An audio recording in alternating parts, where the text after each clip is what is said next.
Uy. Aya! Ayun. Aya! Aya! Kating kasi siya sa... Super girl, super girl, super girl, super girl. Good morning Dubai, good morning Philippines, and good morning all over the world. So this is our last day dito sa Dubai at saka dito sa aming home sweet home. So sobrang mamimiss namin to ang moment namin dito together. So it's 10:30 in the morning na mag-check out kami ng 11. Say hi to my vlog. Hello, This is good our last morning. day. Yes. Hello mga kagi. Say hi ka muna, aming little angel. Say hi. Yes, after ilang years tayo makakabalik dito saan man.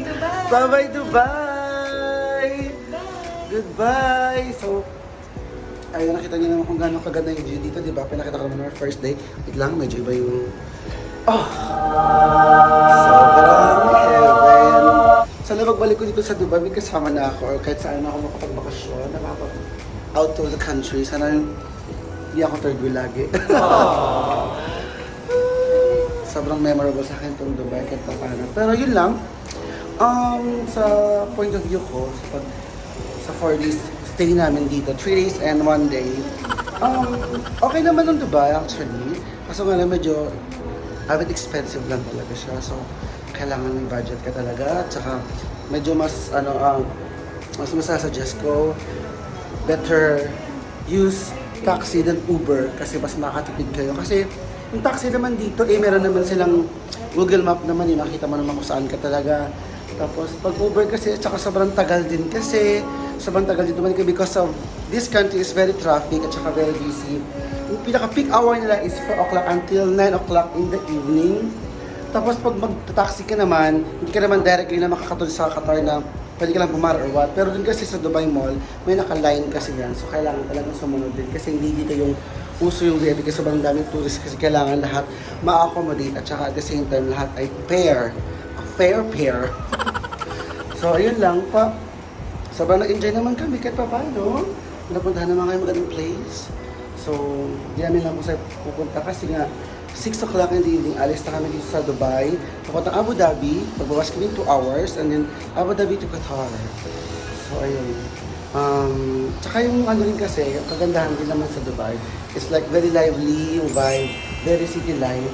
Lahat ng tao talaga din, para ka lang sa Manila, para ka lang talaga nasa Philippines. Hindi mo mararamdaman na sa Middle East ka because lahat talaga dito ay may freedom. Lahat dito ay kaya mong gawin. Lahat dito ay wala mang i-alam sa'yo as long as happy ka dito. Kasi nga, ang dami talagang tourist dito na pupunta talaga. Especially sa Burj Khalifa. Ayan. My gosh. Sobrang busy niyan.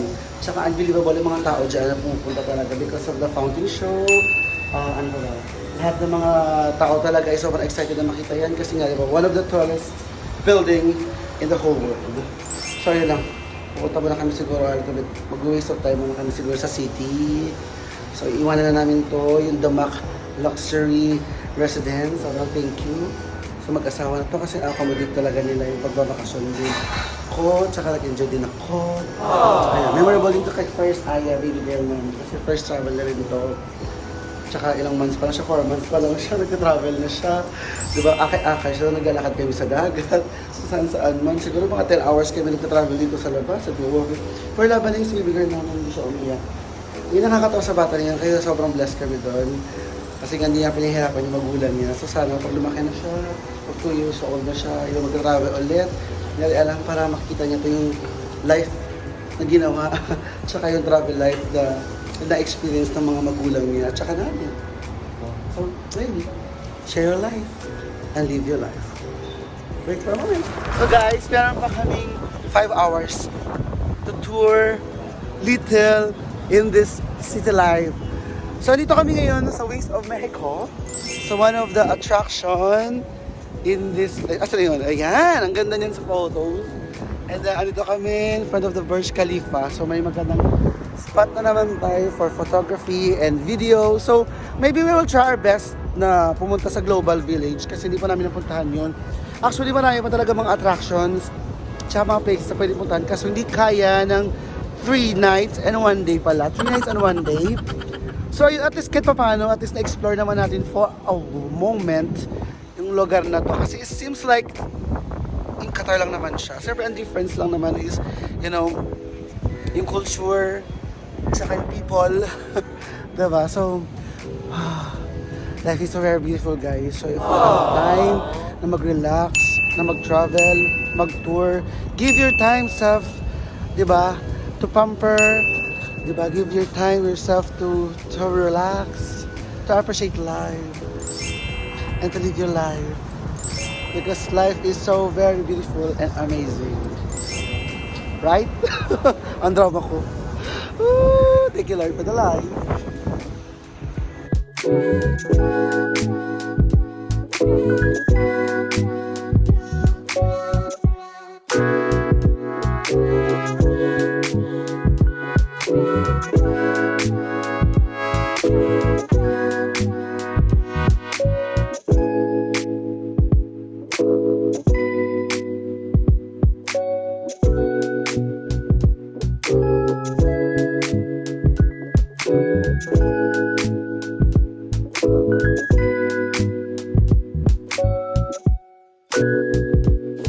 Pwede punta ka sa Burj Khalifa, ano dapat ang mga photoshoot na ginagawa? Nakaganyan. Meron pa yan. Pahiga. Para lang ma-achieve yung pinaka-perfect capture mo dun sa Burj Khalifa. Kailangan mong humiga. Kailangan mo talagang, alam mo yung gagawin mo, magbabali-bali elastic yung body mo. Oo. Pero better, pag kukuha ka, laging malayo. Kasi pag malapit ka, ganyan ang mangyayari. Ganyan. Tuwad-tuwad ka, tuwad-tuwad. So better malayo ka dun sa pinaka-gusto mo. Oo. Kailangan mag-big effort talaga para doon sa Burj Khalifa na yan. Kasi sobrang taas talaga niya. Promise. Tutungo talaga yung leeg mo. Alam mo yung magkaka-stiff neck ka, di ba, friend? Malapit. Oo. Sa mahirap kuha. Galing kami dun sa tawag dito boardwalk, di ba? Yeah. Kung Dubai Mall lang yung Yes. beach ng Dubai Mall. Yeah, connecting doon sa pinaka-Dubai Mall. Galing kami doon sa may Wings of Mexico. From here, nag-walking kami doon. Ang ganda din. Ang ganda mag-walking dito. Sobra. Tsaka at this time, di ganun ka sobrang init. Kaya ang ganda mag-walk. Diba? Ang sarap mag-relax. At saka... Ay, panahon ngayon kung kailan last day. Kaya nga, yung first day natin, super knitted pa. Super winter outfit kami dito sa Qatar. Ay, sa Dubai, hindi namin expect na sobrang init talaga. Trip kasi natin, 5 pang Yes. Wait! Wait. Buti ka ba na? Jan, Hindi ako alam gusto mo. did you enjoy in Dubai? 0 to 10. Oh, rate. Ay, 5? 4 to 5. Because?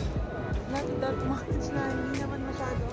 Basta Kasi kung gusto mo makita si Khalifa Transportation and Burj, okay napakamahal. lang. Okay. Yung Reality public yan ah. transportation, That's the metro. reality. Oh.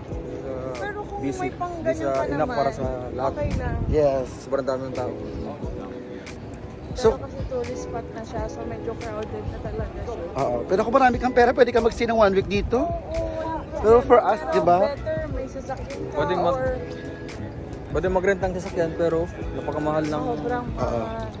may mga daming mga parking. Oo. Tsaka sana makahanap Hirap kayo. mag-park. Sobrang Maka- traffic. Yes. Makahanap sana kayo ng private driver na magaling mag-tour. Alam mo yun, lahat talaga mapupuntahan yung perfect spot. dadalhin ko sa talagang magandang spot. Mm-mm. Yung 10 hours natin is 1K na. Oo. Eh, Burj and Khalifa lang yung pinaka-the best na spot na mapunta. Inabutan pa ng traffic, ng gutom, lahat na. Normal na yung traffic dito kasi Oo. maraming tao. One of the busiest Pero sa Uber, country. Grabe, sa Doha dito nagbabayad ng 100. Dito, more than 100. Oo.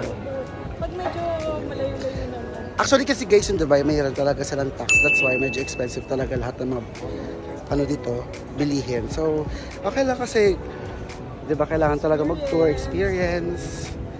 And thank you guys. I reached here because of you guys. Babawi ako pag kumita na yung channel ko.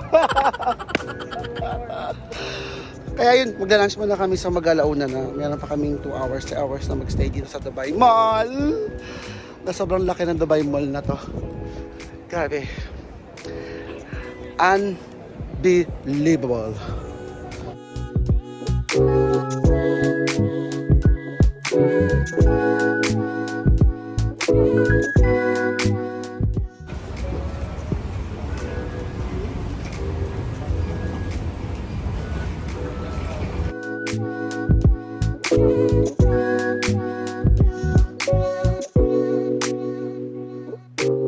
Kami sa sa Abu Dhabi International Airport. Fresh pumunta. Pauwi, lagas lang. Pero kung boarding ko tayo lahat, di ba pala kayo watermelon mo? At saka yung empanada ko. Ano ito yung parado? Alam mo talaga, nakalusot kami dun sa, sa checkpoint. Yan, hindi mahirap. Promise. Pati tubig nakalusot. Oo, kakain sana kami na yung... Pilipinas, kakatalang ako. Kakain sana kami na yung panado tsaka watermelon dito sa may... Kasi... Plano lang. Oo, zero plano. Iba wala natin yung panado at saka yung...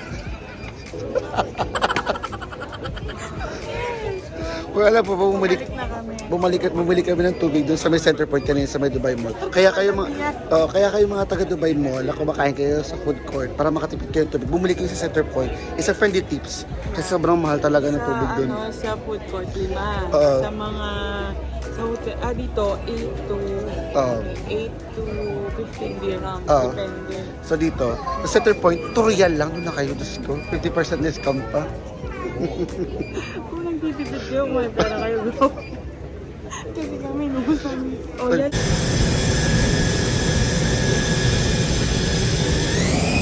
Simula na siya. Andito ba yung panada na? Behind the reality of life. Sarap. Toothpick namin, toothpick pang ngipin. Pambrace. Oo, pang-brace. Kaya pa ba? Ako, friend, parang di kaya. Patagilid. Ayan, patagilid. Sarap.